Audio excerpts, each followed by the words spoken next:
Good morning, Catherine. Good morning, Mark. How are you? Very good, very good. Welcome back to Blogging Heads. For those who don't know, I'm Mark Schmitt. I actually have the title Director of Studies now at New America, and you are? And I am Katherine Mangu-Ward. I'm managing editor of Reason Magazine and a fellow at the New America. Right, and we manage to do this every 3 or 4 months. Catch So up. this is our Snowzilla edition, Exactly. our cabin fever edition. We are both stuck at home for I think in my case it's the fifth straight day. In mine, I think it's like the 10,000th straight day. I'm never leaving my house again, so it's cool. This will be my final cry for help. All right. Will readers of Reason Magazine get their magazines without you? Yes, they will. The show must go on, even though, in fact, we deliver through the U.S. Postal Service, so who knows. Right. But well, the subscribers to our digital edition already have the current issue, so notwithstanding. All right. Well, I haven't read that one yet.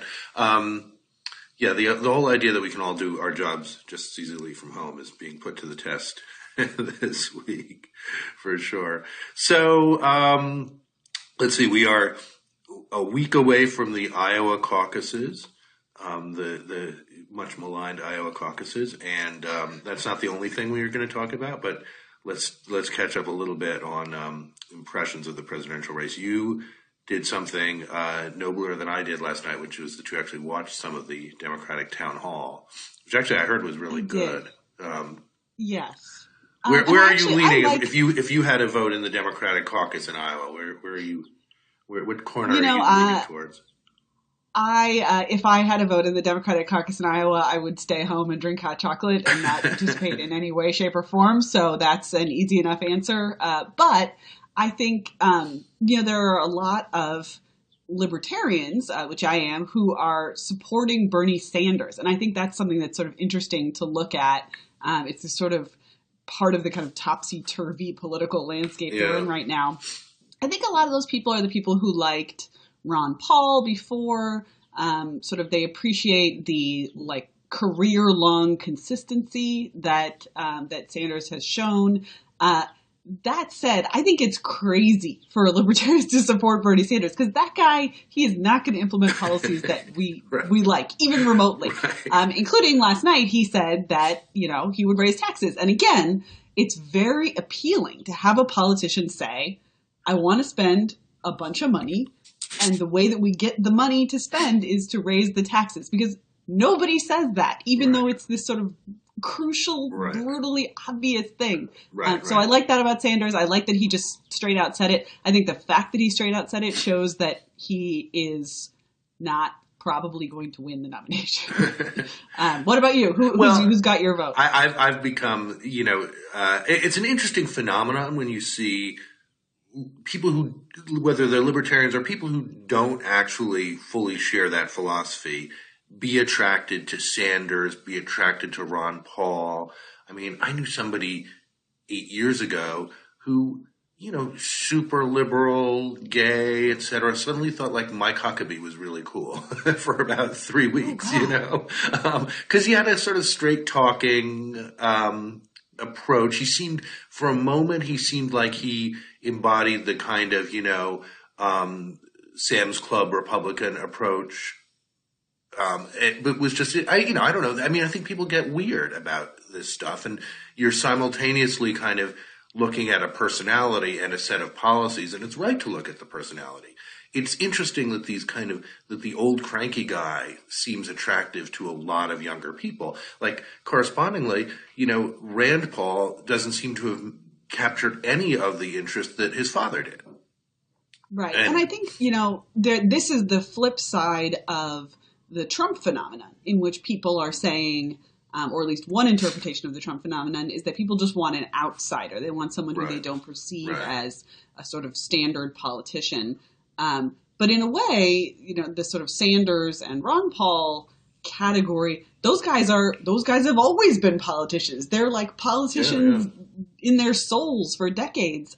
So I think, there's this sort of, okay, well, if we're going to have a politician, we want someone who's sort of super sincere and principled, or at least seems to be, or we just want to opt out of the whole politics mess entirely and go for a sort of burn it to the ground outsider. I do think that explains the lack of traction by Rand Paul. Yeah. He's compromised, and in so doing kind of lost both of those categories. I do think the last time around, when he got kicked off the main stage and then said, I'm not going to participate at the kids table for the last GOP debate, that turned out to be a really good move for him. I suspect that he will show at least somewhat decently given the state of his campaign in Iowa, just because he's organized. Things are topsy-turvy in Iowa, but I don't know that that'll be a sign of much down the road. Right. No, I mean, he's not really even figuring in the conversation about, Rubio, Kasich, Christie. Is Kasich figuring in that conversation? Well, there was a poll yesterday where Kasich was suddenly up to, 13% in Iowa. Right. I mean, sorry, in New Hampshire. So in our last issue, like in the print magazine, replacing Christie in that slot. Okay. In our last issue of Reason magazine, the one that's the one before this current issue, we have a cover story about how polls are incredibly unreliable and getting worse and worse at predicting the outcome of elections. And I think that's actually something, before I worked on this piece with the author, who's Stephanie Slade, who's a staffer at Reason magazine, I didn't quite realize how bad it is. I guess I'm sort of an optimist. I'm a futurist. I think that everything is getting better and better all the time. And I think that's mostly true, but polls are getting worse. And it's partially because of the sort of classic thing that everyone knows, which is it's difficult to get the right mix of people on their cell phones. Right. But it's also that, some of the big polling companies have pulled out of the horse race polling because they're not able to reap enough reward for the incredible cost that they incur to do these polls. And, so I think, when we say like, oh, Kasich is taking Christie's slot and he's showing 13%, we should keep in mind that those polls are, if anything, less meaningful than they have ever. Oh, I think that's completely true. I have no doubt about that. I mean, they're total crap. Part of the problem is like behind every one of them is a set of assumptions about likely voters that's basically made up. Right. So that's a little bit of fiction. That's kind of built into the process. That's one source of error. And then there's just, I think, there's the cell phone problem, and then I think there's just generationally, it's a smaller that cadre of people who, when somebody calls them on the phone, they take it seriously and they have a conversation with them.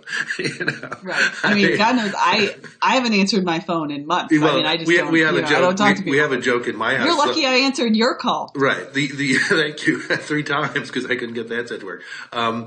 We have a joke like our landline only rings with polls. There's polls and there's the woman from AmVets when they are picking up, old clothes and stuff like that, which that's our landline, period. And I kind of enjoy participating in polls, so I'll do it, and I'm on some kind of list. So sometimes I'll which just shows how incredibly skewed these polls are. Right? Exactly. You really don't want me to be a major part of your poll. Who are they even? Yeah. No, I mean, I think the only reason to mention Kasich, and then we'll get back to Sanders in a minute, but I think the only reason to mention it is obviously there's something going on within the Republican Party that's trying to say, if not Trump and Cruz, then who? And they had kind of settled on Rubio. I think a lot of people are not comfortable with Rubio. And then he just, there's just no movement for him in the polls. So even if the polls are crap, there's still like 50 of them, and he never moves above 13% in any of them. It might make to whatever extent there is a quote unquote Republican establishment, it will make them look around and say, okay, who? I don't think I think they have lots of reasons to be uncomfortable with Kasich too. So I'm not sure that's an obvious answer, but it's probably a better answer than Christie. Yeah. Well, I think everything is a better answer. I mean, I am a deep Christie skeptic, and I think I would probably go so far as even to say hater. And in particular, every single time that he mentions his work catching terrorists, and the general kind of invocation of 9/11, that always strikes me as this sort of perfect embodiment of everything that's wrong with our kind of rhetorical politics around national security, because he really was far from a terrorist catching American hero in that portion of his career. Right. So I wonder. Well, the thing he did in that portion of his career, which I really hate, and I imagine libertarians are not too happy about is the the negotiated white collar settlements. The pre-prosecution settlements, I mean, which were all crap. I mean, they're like endow a chair at Seton Hall Law School, which happens to be my alma mater, and you won't get indicted. I mean, that's just, to me, that's just one of the most outrageous sets of activity. And I think I think there's that kind of, it's pure prosecutorial misconduct. If you've got the goods, bring an indictment, see, and I think there's the sort of cronyism angle there. And then there's also the, there's this sort of layering of charges, which he was a real master at, just kind of like dumping everything in the rule book in order to basically panic the victim. And actually that takes us to one of the topics that we wanted to talk about today, which is the general question of criminal justice reform. Obama is saying in his last State of the Union that this is a priority for him. What's going to happen with that? Is this a real thing? Tell us the story. I don't know that I actually know a little bit of this story. We, one of the things we've been doing at New America is a series of kind of case studies of instances where there's pretty interesting, what we sometimes call transpartisan cooperation, not necessarily elite high level bipartisanship, old fashioned Howard Baker, Tom Daschle stuff, but stuff that comes a little more from the edges and moves in. And the classic story of that, I always say, one worry about this project is criminal justice might be the only great example of that. But it really is, and it's got. That's a good example, though. It's a very good example, and it's really important. It's still worth. It's really important, and in fact, there are others that are pretty interesting. And then there are things where people have tried to do that and they haven't really, and they've failed. We did there's an effort to engage evangelicals around climate change that didn't quite work. But on criminal justice, it's gotten a lot of attention in the last couple of years, the Koch brothers went to a meeting at the Center for American Progress and blah, blah, blah. That to me is 15 years in the making of the kind of collaboration that involves, it does involve libertarians who have with their views on criminal justice, liberals kind of moving gradually because they feel like it's political poison, governors and state corrections commissioners who look at it and realize, okay, there's only so many things you can move in a state budget.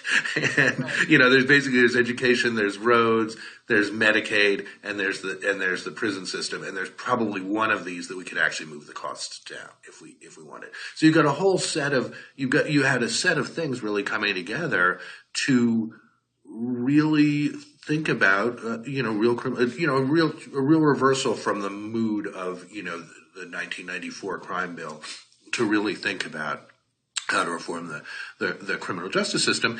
And I think the story will be that it will be harder to really pull off at the federal level. I mean, you've got a couple stories in the past couple of days about, saw a story this morning about how Cruz kind of sandbagged Mike Lee on this issue, Mike Lee being the only person who actually speaks to him in the Senate. Just lashing out at Lee's role in criminal justice reform, and Tom Cotton doing the same thing, just like this will release thousands of violent criminals onto the streets kind of stuff. So I think you could always see that there's a moment like you can make a lot of progress.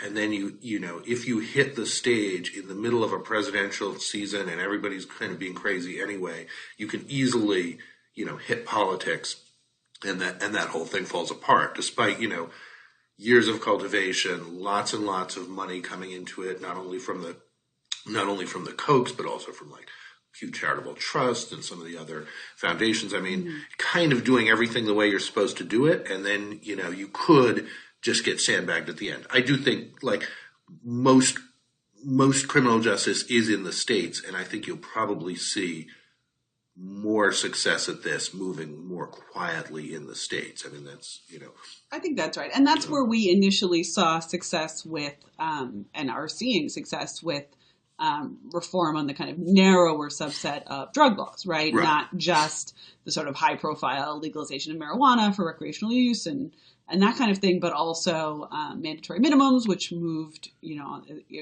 continues to move, but moved on the state level first. And I think there's it's a much less glamorous and also extremely expensive battle to fight it state by state. And I'm certainly sympathetic in this case to looking for a federal solution, at least to the extent that these things are in the domain of the federal government at all. Right. But and there's a lot of analogy here too. I wonder if you think there's an analogy here on the federal level to immigration reform, which I know in particular, folks I talked to at New America, 2-3 years ago said, "Oh my God, it might actually happen. This could be it. We could do substantive immigration reform." And then the whole thing kind of got bogged down in politics, and there was the executive order, but I think it wasn't really what everybody had hoped for. And now, again, we're sort of in kind of a election season politics, and we've got stuff like the visa waiver program being restricted as part of the omnibus in December. Do you think there's a parallel between the sort of transpartisanness of the criminal justice reform push and what I think could be, although maybe isn't, a similar coalition for immigration reform? Yeah. I mean, I think immigration reform is probably more. I mean, if I draw that distinction between what I call an elite bipartisan issue and a transpartisan one that comes a little more from the grassroots, immigration reform seemed is a classic elite cause. That's true. I mean, that's true. Although it still has the I know at least when I think about immigration reform, one thing I think is like, why isn't it's elites, but it's like a different coalition than the usual political elites. Like, why isn't everyone in Silicon Valley being like, let's get all these H-1Bs in order? And why isn't everyone in, in farm countries saying, let's get temporary worker visas or whatever we need to do. Right. So it's not, I guess, maybe it's kind of neither. It's not political elites, but it's also not sort of transpartisan in the way that the criminal justice thing could and should be.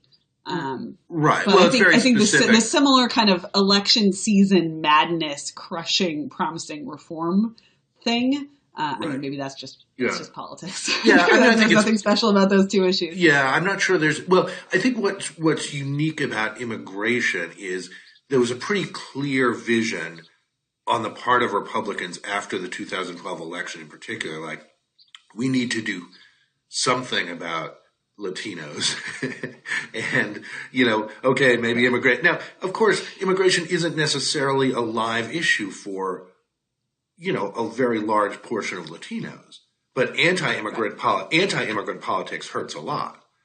So they sort of said, okay, well, we have to do something. There was a sense like the survival of our political party depends on it. And then they walked right back into the trap where what people see from the Republican Party is loud anti-immigrant politics, which is I think, politically worse than doing nothing at all. Yeah. Well, and speaking of that, of course, the loudest anti-immigrant politics that are happening right now are out of the mouth of Donald Trump, right? Who is, despite the tenor of our discussion here, is sort of totally dominating the news cycle, totally dominating the political arena right now. What do you think about whether the sort of Trump approach to the immigration issue, like, does that tell us anything about what's really going on in the world? I mean, I got, my sort of temptation is to say that he's sort of offering these very simple, we got to build a wall. It's going to be the best wall. There's going to be 3 walls. It's going to be all the walls. And then we'll talk about the rest later. But, maybe I think he is tapping into a sense that somehow on the part of, basically white Americans with high school educations that immigrants are, that there is a zero-sum situation and immigrants are hurting them. Is that enough to explain the Trump phenomenon? I don't think that's enough to fully explain the Trump phenomenon. I mean, I think I'm trying to write something about this, and I think that we kind of look at all politics in terms of ideology now. So Trump is like even further to the right on these issues. But what's interesting about Trump's language is it's all super pragmatic. It's really like the whole thing about even the whole thing about the ban on Muslims is like, okay, let's just put the ban on Muslims until we figure out what's going on. There's a pragmatic problem, and once we fix that, sure, I've got no problem with Muslims, I've got no problem with Mexicans. We just have to take care of these pragmatic things, and I think part of the appeal is that Trump is actually, our politics has become so much about ideology, and lots of people actually don't have time or patience or interest in ideology.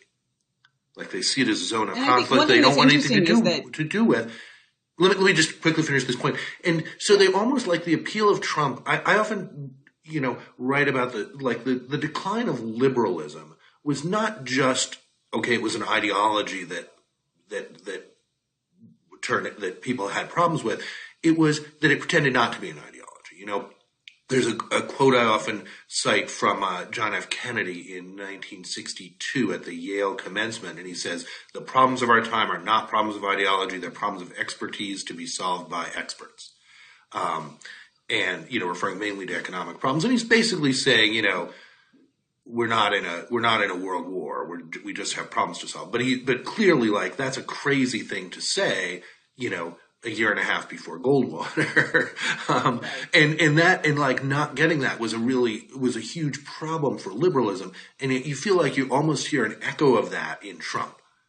Just this, practical problems, I'll take care of them. And I feel like we're so attuned to ideology that we're not even quite hearing that.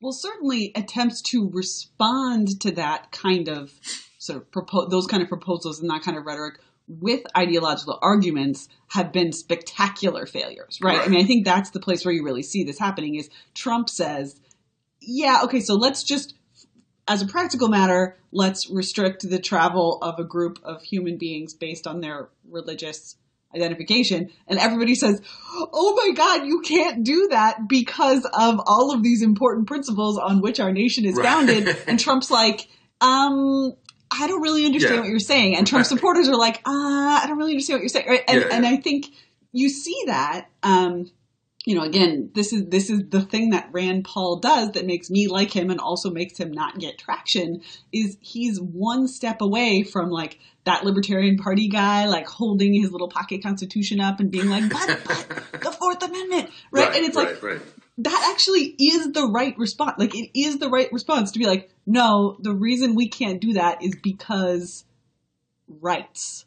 But you can't, that doesn't actually work in the context of the discussion that we are apparently having, which I agree with you is the sort of strangely post-ideological one. And another place we're seeing that right now is, Trump has been a huge user and abuser of eminent domain in his career as a businessman in real estate. And that's sort of coming up, at least, on the right, that's a thing that people are talking about as a sort of way to evaluate Trump's commitment to certain conservative principles. And it's like there's these two conversations and they're just not meeting out. Trump's like, yeah, but the buildings that were there were terrible and the buildings I built were better. Right. So I think we're all clear, right? And meanwhile, like the guys at the Institute for Justice are saying, can we talk for a minute about Kelo and how that went down? And so I think there's this notion that eminent domain is this obscure legal issue. Just for people, just say like 2 sentences about Kelo and that context. Sure. So So this is the landmark Supreme Court case, which essentially said that you could take private property from an individual and give it to another private developer if that would increase the city's tax revenue. I mean, that's an insane oversimplification of a very complex case, but to me, it was an important case, not least because it really highlighted this. People frequently say, well, libertarians or conservatives to a certain extent, they just want corporations to have whatever they want. They're pro-corporation. And this was a place where almost universally on the right, people were saying, no, this is about rights. This is about property rights. Right. And, to take away from the little guy and give to the big guy is the wrong thing to do here. And it's certainly wrong for the state to be the agent of that taking. And it's, continues to be controversial. The makeup of the Supreme Court has changed since that case. And I think there's some hope that it could be revisited. But it's absolutely, eminent domain, at least by my lights, was sort of intended to be, well, sometimes you really need to put a road somewhere. Right. And so you gotta take somebody's house, and has now become a tool for Donald Trump to use to get rich. Right. Using the force of the state. And that's right. We should be talking about that in the context of a Trump run for the presidency, and to pretend like, oh, this is some fringy legal issue, is I think is quite wrongheaded. Right. But now, correct me if I'm wrong, I haven't seen any, I feel like I've seen one reference to this in terms of Trump in the last couple weeks. Well, so it was in the Washington Post. There was some sort of treatment of this. I think that it's part of an ongoing effort to find something to bludgeon Trump with that might work. Right. And so far, nothing works, right? You could say, like, right. Have you heard the horrible things he said about women? And people are like, eh. Right. And you're like, did you know he's basically like he's changed his mind on every single core issue that conservatives believe in? And people are like, eh. Right. So I think this is it's just part of that cycle. There's nothing special about this. I don't think it's going to transform the race, but it's the latest thing to come up and say, like, are we really pretending this guy is in any way a conservative? Because he's not. And of course, there's the National Review cover story this week, the Against Trump Forum, which was, I think, very much in keeping with National Review's conception of its own mission, which is at least in part to say who's in and who's out. Right. The kind of policing, movement. Right. Yeah, the policing role, and certainly well timed, but maybe more backlash than impact. I don't know. Right. I mostly enjoyed the backlash. I liked my friend Jeet here, writes in the Republic. He had a line of something like, when what was it? It was something like, when Glenn Beck is accusing you of being crazy, it's kind of like, what was it? It's like Larry Flint accusing Hugh Hefner of being degrading to women or something like that. So it was a little weird, and that policing role is funny to see, and it's ideal. The part of the success of conservatism is having a pretty clear sense of ideology and then kind of policing it, and that's what they're failing to be able to do right now. And I think that's partly because Trump is just actually not playing an ideological game. He's not really even pretending to be a conservative very hard. He's just kind of hitting some people's instincts, and maybe they don't want it done exactly that way, but he seems to know what he's doing.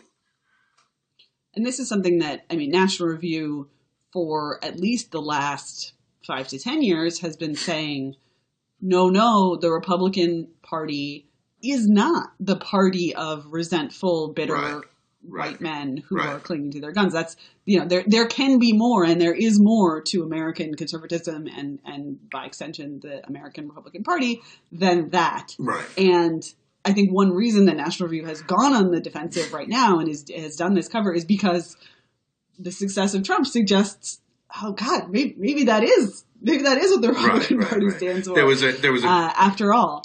Right. There was a quote, Bill Kristol, who's wrong about everything, in one of the stories about Bloomberg, he had a quote saying something like, if Bloomberg gets in, we have to run a real conservative. And he referred to the candidate who would run as like the fourth candidate as, he said something like, I'm sure we'll be able to get a National Review / Weekly Standard type candidate into the race, which is kind of like,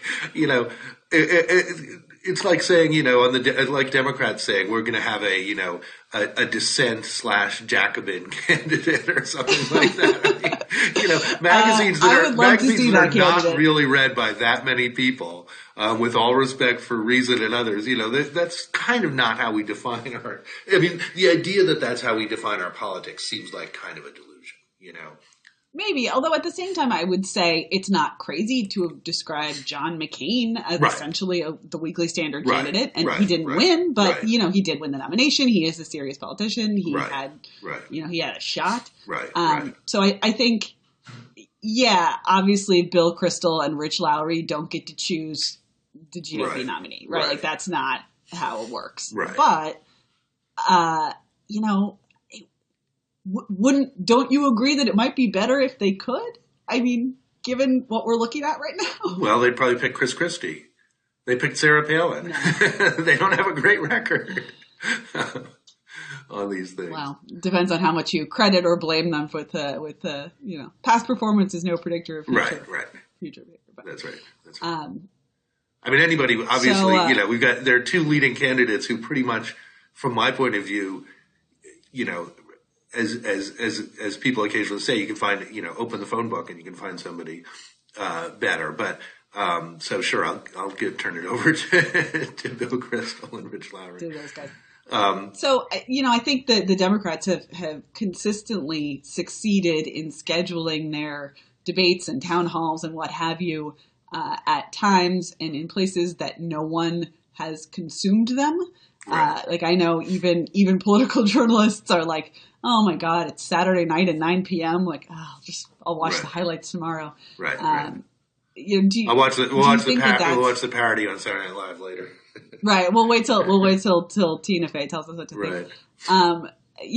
Do you think that's a winning strategy? That's going to continue to be a winning strategy? How long can the Democratic campaign essentially be like, look over there, those guys are nuts?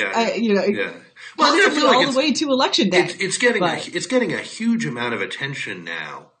I think this sense that Sanders is almost equivalent to Trump and Cruz, both in his extremism and in his chance of winning. I was one of those people who said like the Trump thing will fade. Nobody, don't worry about it. So I guess maybe I've lost my credibility, but like Sanders is a sideshow, right? Yeah. Oh, there's two possibilities for Sanders. One is that he wins or comes super close in Iowa or New Hampshire, and there's a significant sense of a challenge, and then it hits the bigger states, it hits southern states, it hits states where there are black voters, and it ends. I mean, that's one scenario. And the other scenario is that like I worked for Bill Bradley. We had, we were in sort of the Sanders position, probably not a great chance of winning Iowa, pretty good shot at winning New Hampshire, and you know what? It actually didn't happen. Howard Dean didn't happen. I mean, that's a generally how Democratic primaries look, and then there are the ones who go a little further, like Gary Hart in 1984 or whatever.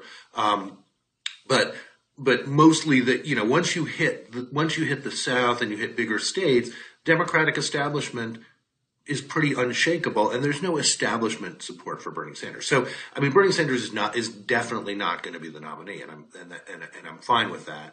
I'm actually more than fine with that because I've become for the first time in my life, I'm a Clinton supporter in the primaries. But how does that feel? It's fine. It's fine. I'm fine with it.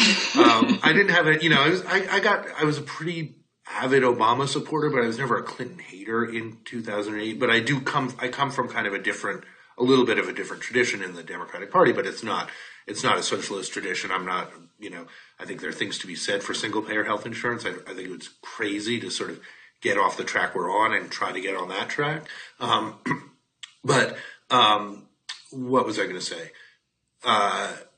The exception to that... Bernie's not going to happen. Right, Bernie's not going to happen. The exception to the rule was Obama, and when Obama started to win Iowa, black voters in South Carolina and elsewhere began to say, okay, this could be the real thing, and for a whole bunch of reasons, including huge mistakes on the part of Clinton, that's the one kind of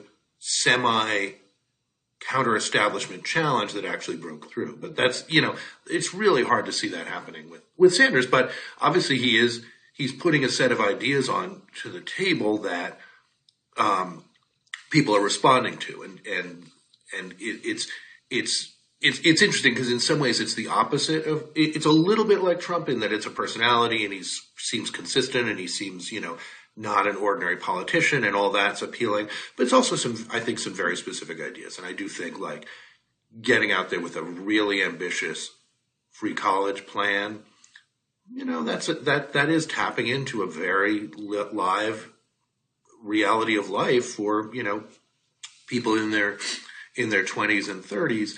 Problem with it, I think it's a terrible idea. Like, I think, I think you should pay something for college because you're going to gain so much from it. There's nothing wrong with, a decently structured student loan system.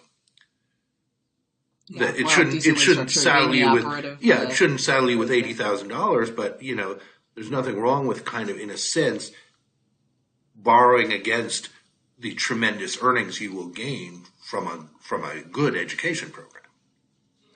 I mean, there's also the question of whether or not the thing that ails the nation is insufficient college attendance, which I am not particularly convinced about.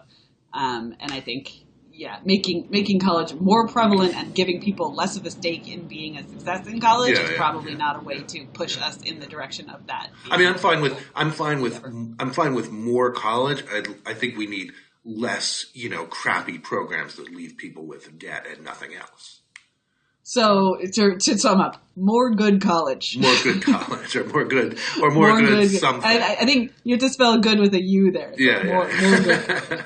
And then let's loop back to the thing we talked about at the beginning, and then we should probably get back to our cabin fever. But part of that also is being more blunt about raising taxes, and I think that's it'll be interesting to see if Sanders does kind of do well in Iowa and or New Hampshire and kind of stay alive as a candidate and keep those issues on the table.